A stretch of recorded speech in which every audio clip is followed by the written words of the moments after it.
Hi, my name is Emile Cambry, founded an organization called BLUE1647. We're a network of technology and entrepreneurship centers throughout the Midwest and throughout the country.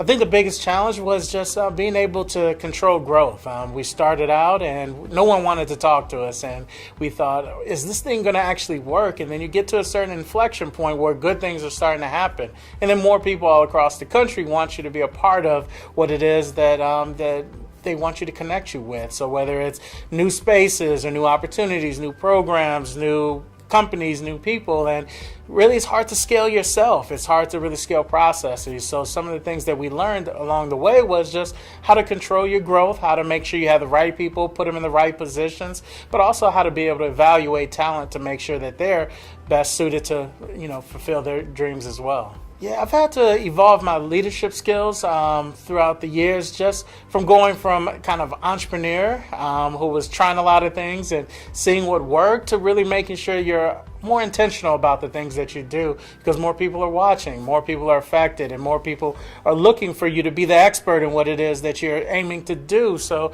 when you do that, you don't do it haphazardly. You really talk to a lot of people. You really focus on coalition building, bringing in partners, bringing in organizations, making sure the elected officials are aware, and making sure that you create more wins for more people. And that's something that we didn't do in the beginning, but it's something that's essential today. One of the biggest opportunities that we're really excited about is just jumping into the esports space. It's an opportunity for us to be a part of this really emerging space that really a lot of people are trying to figure out, and we've been able to create an esports arena, which is something that's really exciting for us because once again, people have played games in a very casual sense, but to see that you can be a professional playing this space, you can also create an environment, and it's great for the tech people as well because they love games. Well, everybody loves games, so it's really exciting to really jump into this space and really doing it in a way that's a lot more intentional, that's a lot more robust than we traditionally enter a space. Best business advice that I've probably ever received was something I've read.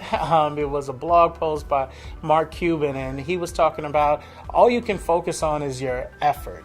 So if you focus on your effort and you work as hard as you possibly can, good things start to happen, and the universe essentially works its way towards positive things for you and your organization or your company.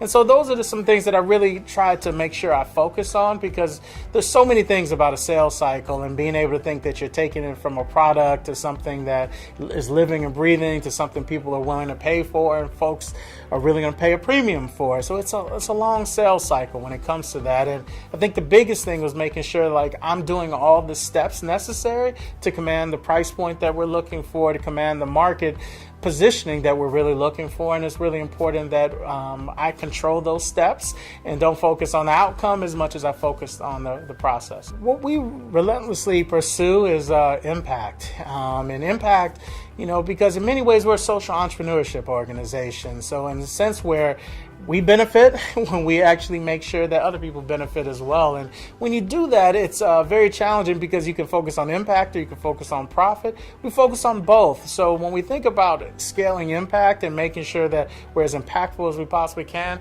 we're very competitive about it. We really push our metrics and our KPIs to make sure that we're exceeding that every single year, every single month, and really hit a lot of different metrics that really separate ourselves from competitors. And I think social impact can be competitive if you want to make sure you're doing right and best by the people that you're trying to serve.